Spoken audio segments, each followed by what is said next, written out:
Bom dia, irmãos, que a graça do nosso Senhor e Salvador Jesus Cristo esteja com você nesse momento.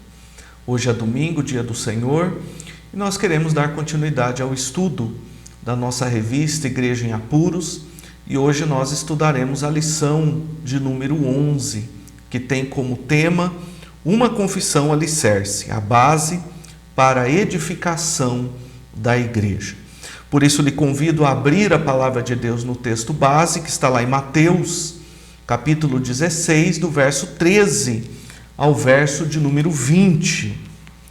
Mateus, capítulo 16, do verso 13 ao verso de número 20, a palavra de Deus nos diz: Indo Jesus para os lados de Cesareia de Filipe, perguntou a seus discípulos: Quem diz o povo ser o Filho do Homem?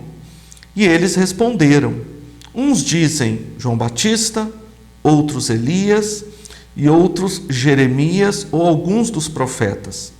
Mas vós, continuou ele, quem dizeis que eu sou?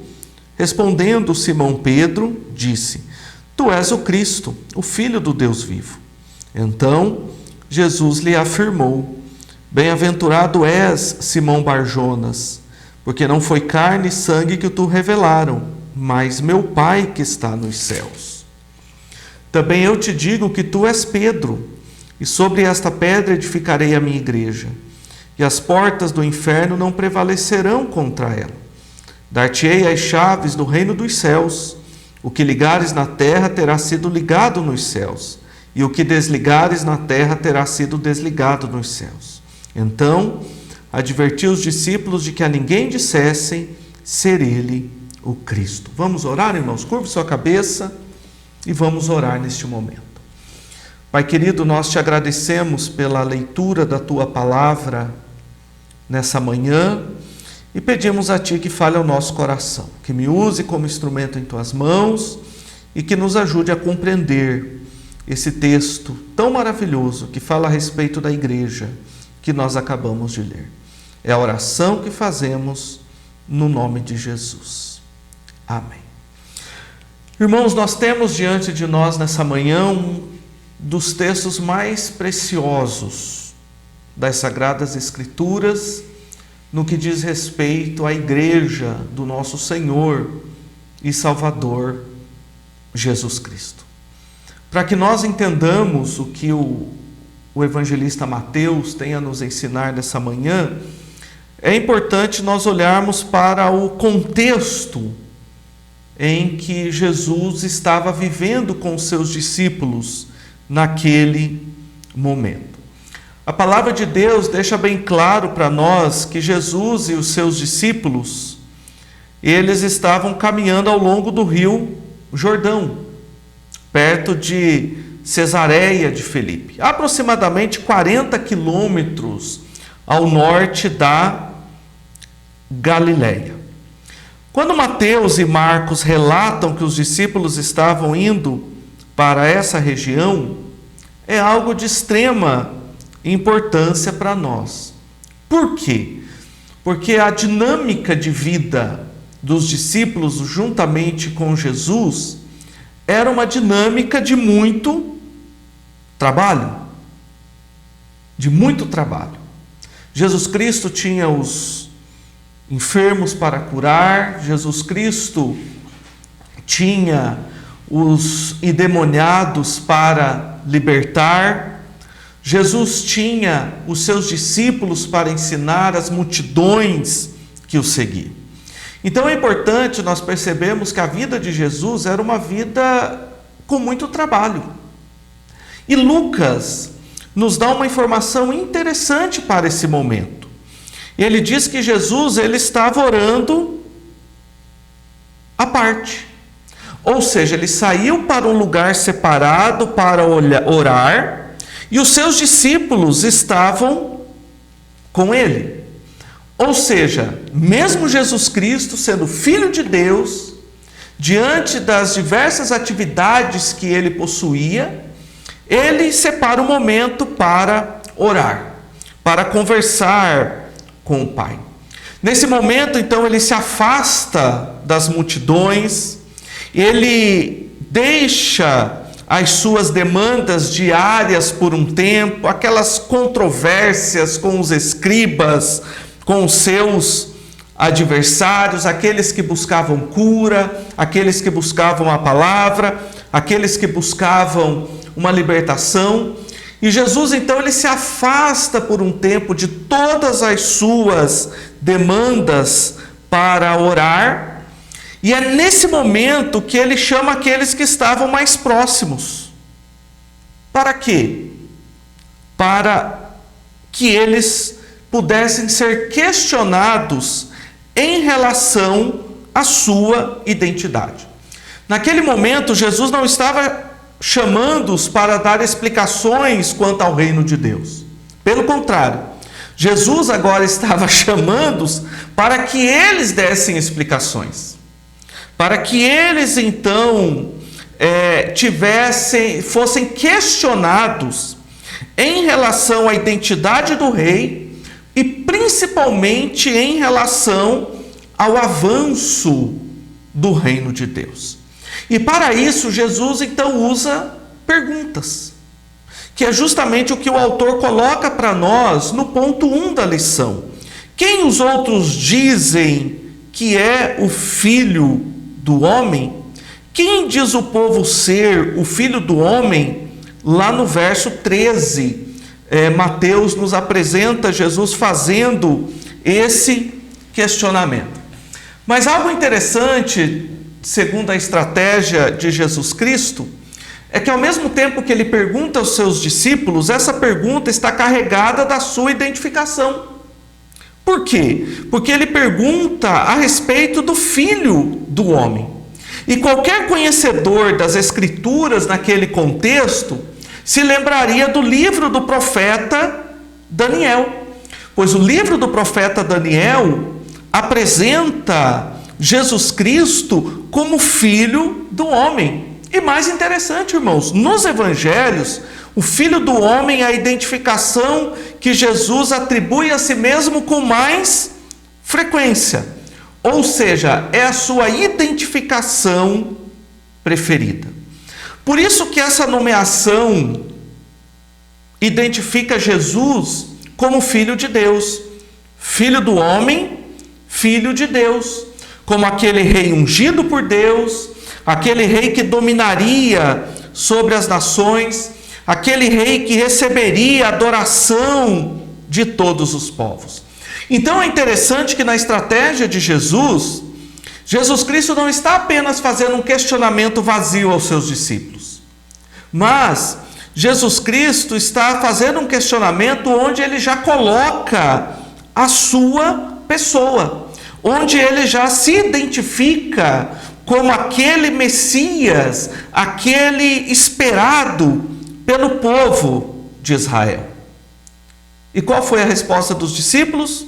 Uns dizem João Batista, outros Elias, outros Jeremias, outros alguns dos profetas. Ou seja, as opiniões em relação à identidade de Jesus estavam divididas. Herodes Antipas, por exemplo, achava que Jesus era o João Batista. Por quê? Porque ele havia mandado matar João Batista, decapitar João Batista, e quando Jesus se levanta fazendo os milagres, Herodes Antipas fica preocupado achando que era João Batista que tinha ressurgido dos mortos para se vingar dele. Ou seja, a imagem da cabeça de João Batista num prato não saía da sua mente, ele carregava essa culpa por ter matado aquele profeta do próprio Deus, aquele que deu início ao ministério de Jesus, no sentido de que ele foi o precursor do Messias. Ou seja, João Batista é o Elias prometido no Velho Testamento. Outros ainda diziam que Jesus Cristo era apenas mais um dos profetas. Naquele contexto, eles tinham a ideia de que antes da vinda do Messias, seria necessário vários precursores antes da chegada dele. Interessante que só Mateus menciona o profeta Jeremias. Mas há algo interessante na resposta dos discípulos em relação ao que as multidões pensavam a respeito de Jesus. Por quê? Porque todas essas respostas apresentavam Jesus como aquele que havia sido enviado por Deus, um profeta, comparando aos profetas do Antigo Testamento. E o que mais os profetas do Antigo Testamento fizeram? Denunciaram os reis, denunciaram o povo rebelde que se rebelava contra Deus. Ou seja, eles entendiam que Jesus tinha vindo da parte de Deus, que ele não era um homem comum, mas que ele falava em nome de Deus. E realmente, irmãos, Jesus Cristo anunciava a palavra de Deus.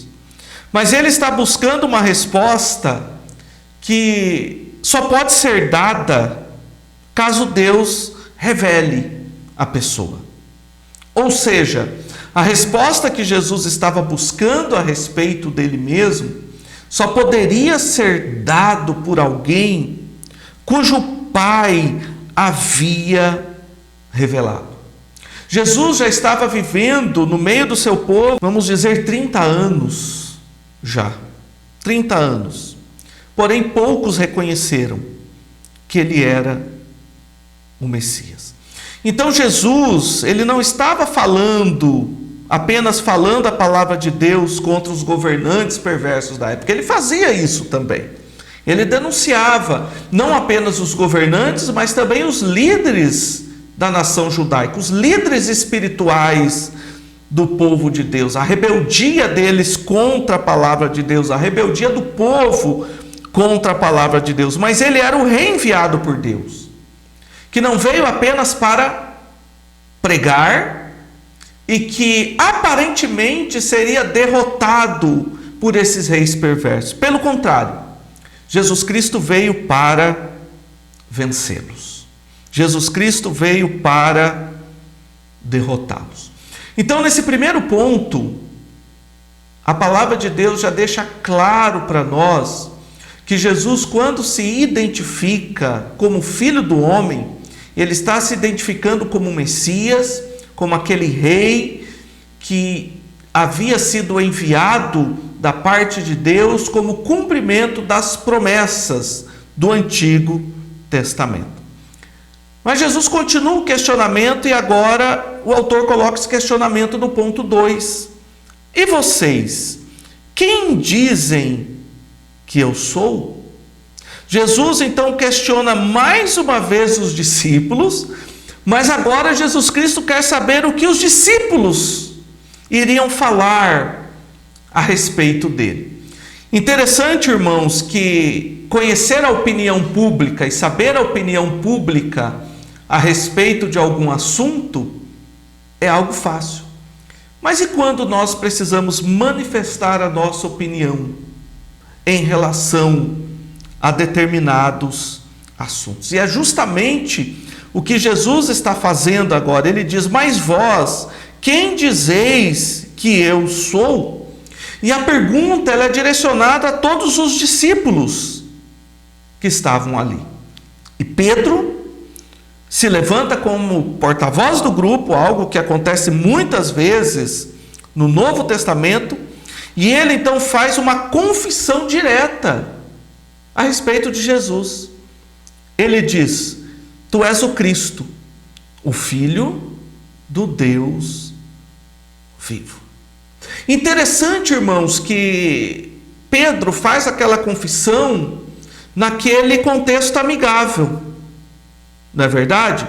Os discípulos estavam ali, Jesus Cristo tinha acabado de orar, os discípulos estavam próximos de Jesus, eles estavam ali tendo uma conversa informal com Jesus, o mestre, e eles...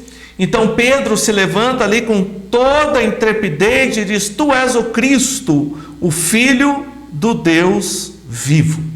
Então ele faz aquela confissão verdadeira, identificando Jesus naquele contexto.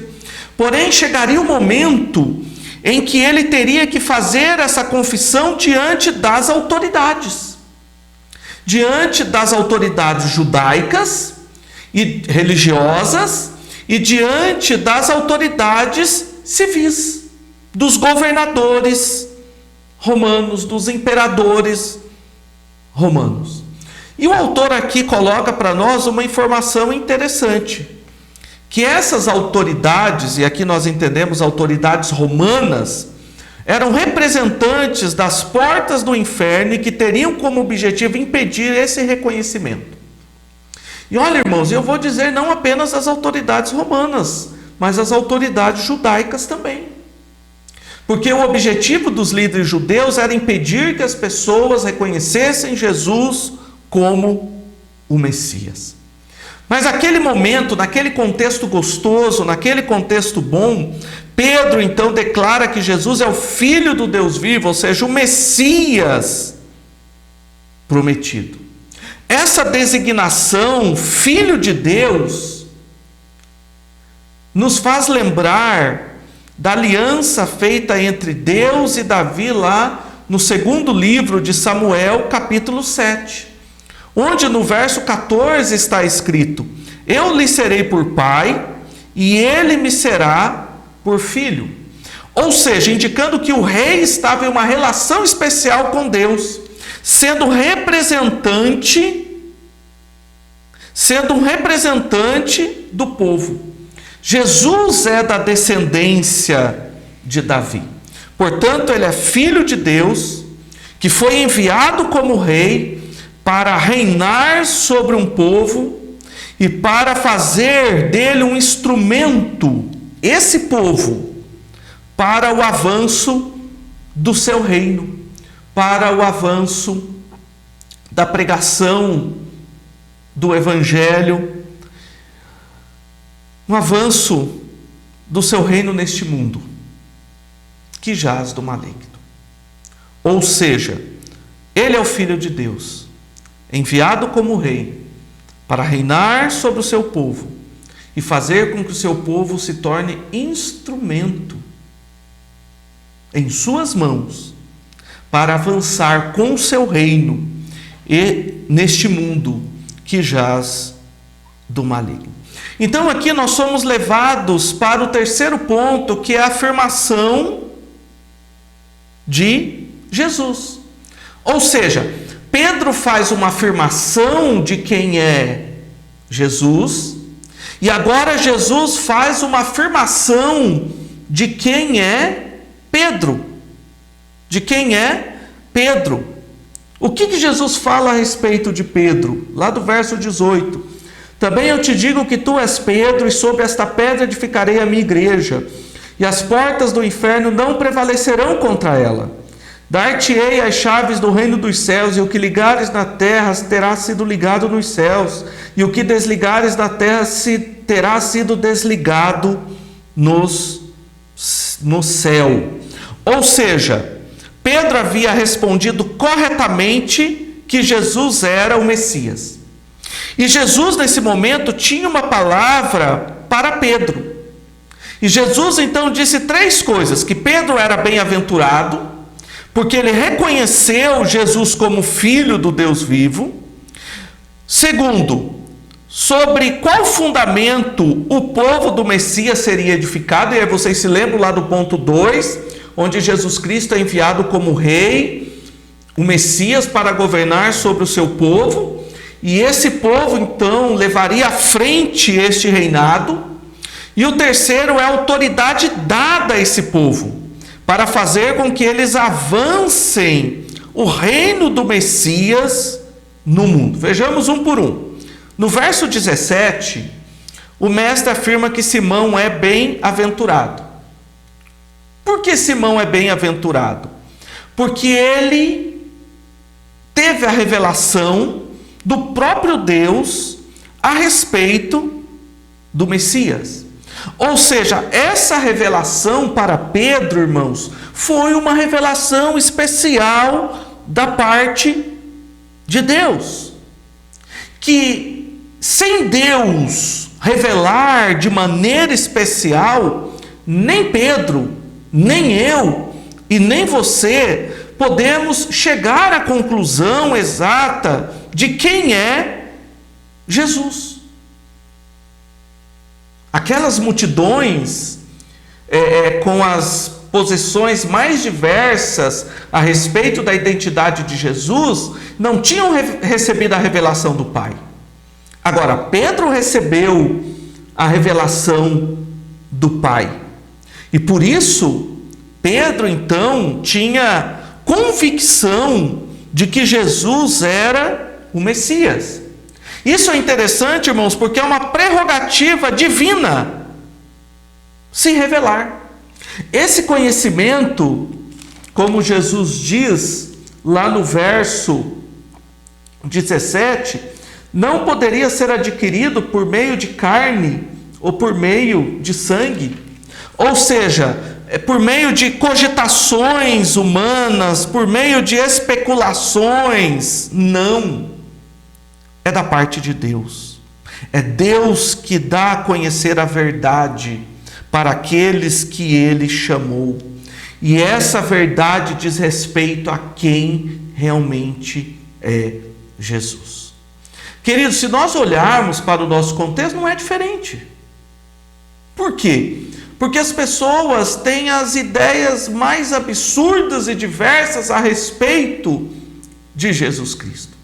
Mas a partir do momento que o Espírito Santo de Deus revela para essa pessoa quem é Jesus, então ele tem as conclusões certas a respeito do nosso Salvador.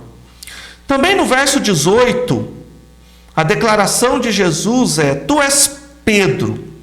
E aqui, irmãos, é interessante nós compreendermos o paralelo que Jesus está falando entre a confissão de Pedro sobre Jesus, tu és o Cristo, e a respeito de quem Pedro é. Esse jogo de palavras é muito interessante para o entendimento. Por quê? Porque Jesus Cristo diz que tu és Pedro, e sobre esta pedra edificarei a minha igreja. E aqui há 3 interpretações para esse texto. A primeira identifica Jesus como a pedra. A segunda identifica Pedro como a pedra. E a terceira identifica a confissão de Pedro como a pedra. Olha que interessante, né? O texto, ele apresenta 3 interpretações. Então significa que ele é um texto obscuro, aparentemente para o nosso entendimento. Por isso que nós precisamos lançar mão de outros textos claros para que nós consigamos compreender um texto obscuro como esse. Quando eu digo obscuro, irmãos, não estou dizendo que é um texto onde nós somos incapazes de interpretar. Não, de modo algum. Estou dizendo que nós devemos buscar uma relação com outros textos da palavra de Deus para que nós possamos compreender realmente o que esse texto está dizendo. E quando nós buscamos essa relação com outros textos bíblicos, então nós chegamos à conclusão que a terceira, que diz que a confissão de Pedro é a pedra, como a correta. Então nós ficamos com a última, pois a confissão de Pedro e dos discípulos é o fundamento sobre o qual o próprio Cristo edifica a igreja. Não seria mais o templo de Jerusalém onde Deus habitaria, mas agora a igreja, irmãos, a reunião do povo de Deus, a igreja reunida pelo testemunho dos apóstolos, seria esse edifício para a habitação de Deus no Espírito. Ou seja, o templo de Jerusalém seria destruído, mas a igreja não seria destruída, ela permaneceria. Mas é importante, irmãos, nós compreendemos que aqui o texto não está falando do rompimento do povo de Deus do Velho Testamento e agora o surgimento de um novo povo no Velho Testamento. O texto está falando de uma continuidade. O povo de Deus no Velho Testamento era o povo da velha aliança. Nós agora somos o povo da nova aliança. Ou seja, é apenas uma continuidade. Uma continuidade. Por isso que para nós como cristãos, nós não fazemos aquela diferença entre Velho Testamento, Novo Testamento. Não, para nós é um livro só. Qual é a diferença? O povo no Antigo Testamento viveu aguardando a promessa, e nós agora, como igreja de Cristo no Novo Testamento, vivemos após o cumprimento da promessa. Mas ambos, tanto o povo de Deus no Velho Testamento como o povo de Deus no Novo Testamento, aguardam a promessa maior.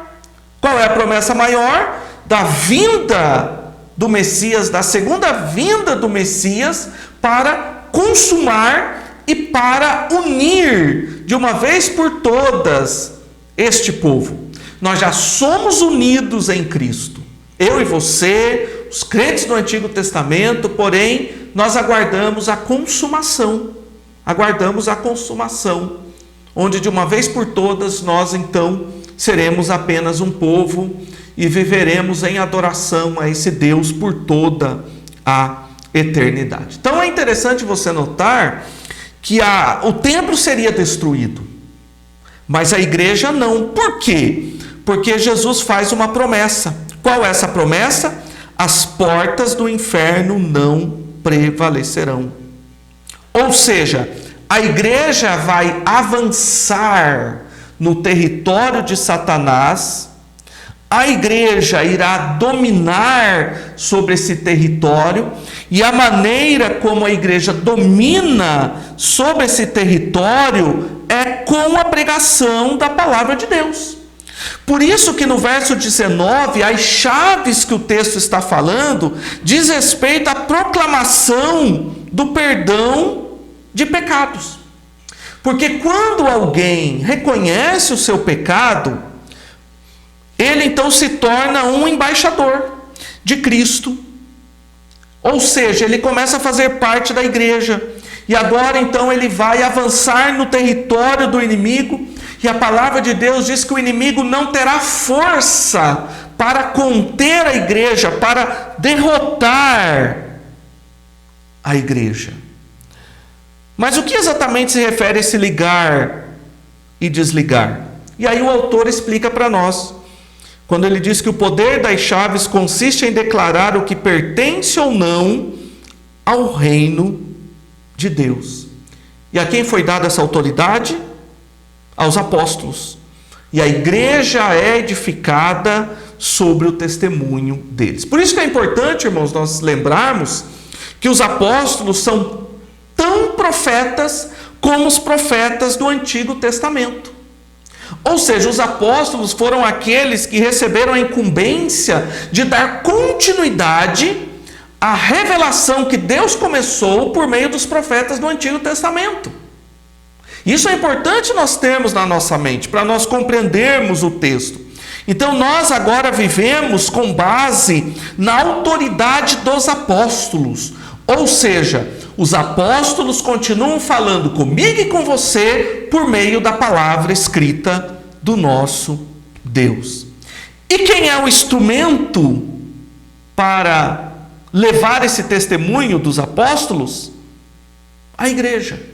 Ou seja, a igreja é um instrumento por meio do qual Cristo avança seu reino no mundo. Por meio de seu testemunho, a vontade de Deus é feita na terra e no céu. Olha, irmãos, a seriedade de nós compreendermos esse aspecto. Por meio de seu testemunho, da igreja, a vontade de Deus é feita na terra como feita no céu. Isso é algo muito sério. Por quê? Porque o papel da igreja é testemunhar o evangelho. É falar do perdão de pecados. O papel da igreja não é ficar oferecendo prosperidade financeira ou prosperidade física. Não, isso não é o papel da igreja. O papel da igreja é levar o perdão dos pecados para aqueles que ainda vivem nas garras de Satanás. E nós somos responsáveis e temos essa incumbência, porque por meio do nosso trabalho, Cristo submete os seus inimigos. Por meio do trabalho da igreja, Cristo despoja Satanás. Por meio do trabalho da igreja, o reino de Deus avança. Por meio do trabalho da igreja, Jesus Cristo avança com o seu reino. Por isso, irmãos, que o papel da igreja é importantíssimo para o contexto de todas as épocas. Tanto a igreja no Velho Testamento, como a igreja no Novo Testamento. Então nós chegamos aqui caminhando para o encerramento da nossa lição, a ordem de Jesus. E o autor coloca algo para nós refletirmos interessante. No verso 20 encontra-se uma ordem que à primeira vista parece contradizer tudo o que Jesus disse anteriormente. Por quê?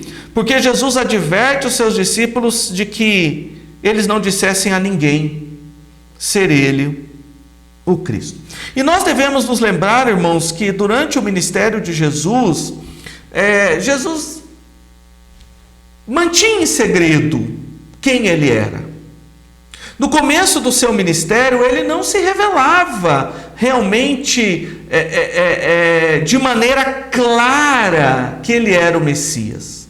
Aqueles que conheciam o Antigo Testamento, eles então podiam ver por meio das obras de Jesus, por meio do que ele realizava, que ele era o Messias. Mas ele não demonstra claramente, ele não fala claramente. E muitas vezes ele chega a dizer que não era o momento, que não era a hora, que a hora ainda não havia chegado. Então os discípulos, naquele momento específico, nesse momento específico, eles são instruídos a se manterem em silêncio. Agora eles sabem quem é Jesus por meio da revelação divina. Agora eles sabem quem é Jesus porque o próprio Pai havia revelado para eles. Mas eles deveriam se manter em segredo. Por quê?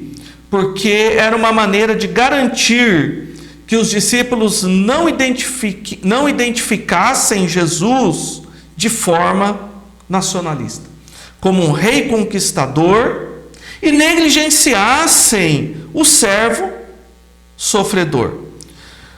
Mais adiante, a missão de Jesus é descrita de várias maneiras. E mais adiante, Jesus, então, dentro da sua revelação, da maneira como ele se revelava gradativamente, ele se colocava como o Messias. Mas naquele momento específico, Jesus entende que ainda não era a hora. Os discípulos sabiam quem era Jesus, mas ainda não era o momento de revelar. Ao contrário, irmãos, do que a palavra de Deus coloca para nós hoje. Porque hoje a palavra de Deus deixa bem claro para nós que nós temos sim que apresentar Jesus como o Salvador, como o Messias, como o Rei, como aquele que conquistou o seu povo, eu e você, como igreja do Senhor Jesus Cristo, porque Ele nos comissionou e agora nós temos a missão de levar esse Evangelho até os confins da terra. Não é que Jesus não queria que o Evangelho fosse pregado, é que aquele ainda não era o momento. Jesus Cristo ainda tinha uma trajetória em relação ao cumprimento da promessa por meio da sua vida. Mas era importante os discípulos saberem quem era o Messias. Concluindo, irmãos, a confissão de Pedro é a confissão de toda a igreja de Cristo. Pedro se levanta como porta-voz da igreja. Naquele momento, irmãos, Pedro fez aquela confissão em um local amigável.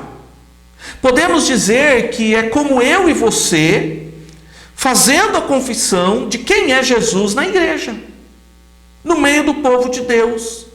Nós nos levantarmos por meio da nossa pregação, por meio dos hinos, por meio das nossas orações e declararmos que Jesus Cristo é o Rei, que Jesus Cristo é o Senhor. É um local amigável, com pessoas amigáveis que estão ali prontas para ouvir essa confissão.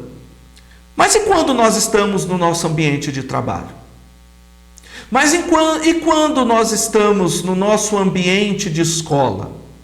E quando nós estamos no meio daqueles familiares hostis em relação à palavra de Deus?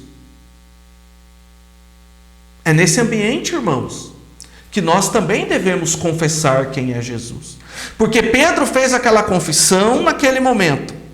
Mas depois, quando Pedro é revestido pelo Espírito Santo de Deus, ele se levanta diante de todos, e nós podemos ver isso em Atos, e ele então faz um discurso a respeito de quem Jesus era. Ele então confessa publicamente quem Jesus era, agora já num ambiente hostil contra o Mestre. Para os líderes religiosos, para os líderes romanos.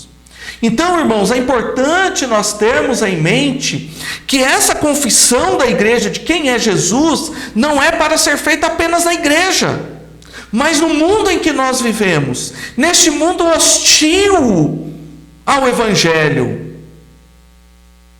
Por isso que Deus se revelou a nós.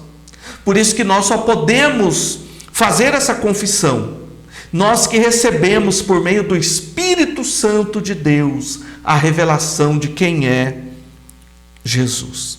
Jesus é aquele prometido,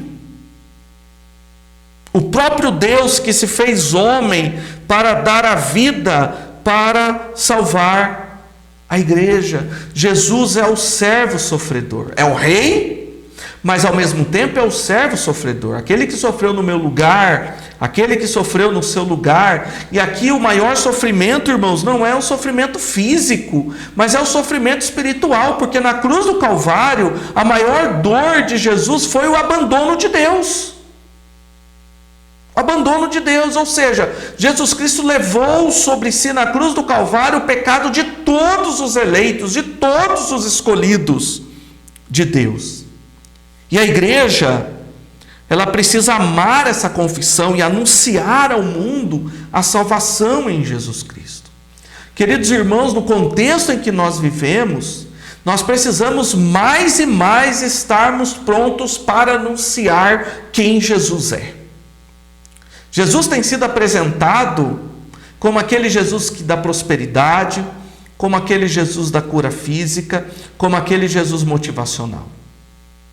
E nós precisamos então apresentar Jesus como Salvador, como aquele que nos salvou dos nossos pecados. E a arma que nós temos para isso é a pregação do Evangelho, é a pregação fiel da palavra de Deus. Nós temos as chaves, irmãos, as chaves são a palavra de Deus. Nós temos ela na nossa mão. E é por isso que nós devemos pregar, levar essa palavra a todos aqueles que se perdem. O meu desejo, irmãos, nessa manhã é que nós nos sintamos motivados por essa palavra. Que nós entendamos que nós somos a igreja, que Jesus Cristo é o nosso Rei, que nós somos embaixadores deste reino e que nós, como igreja, somos responsáveis em avançar nesse reino. E que nada pode nos impedir, porque nós não batalhamos segundo as nossas forças, mas nós batalhamos segundo as forças daquele que nos comissionou. Deus abençoe a sua vida. Quero orar com você nesse momento. Pai querido, nós te agradecemos pela tua palavra e a certeza que nós temos de que essa palavra falou profundamente ao nosso coração nesta manhã. Pedimos também a tua bênção para cada um dos teus filhos nesta manhã, neste domingo, o dia reservado para o Senhor. Que o Senhor os guarde e os proteja, e que o teu Santo Espírito continue aplicando essa palavra aos seus corações. É a oração que fazemos no nome de Jesus. Amém. Um bom domingo a todos. Lembre-se que hoje nós temos o nosso culto de adoração e louvor ao nosso Deus, o culto presencial, que acontecerá às 18h30. Aguardamos vocês.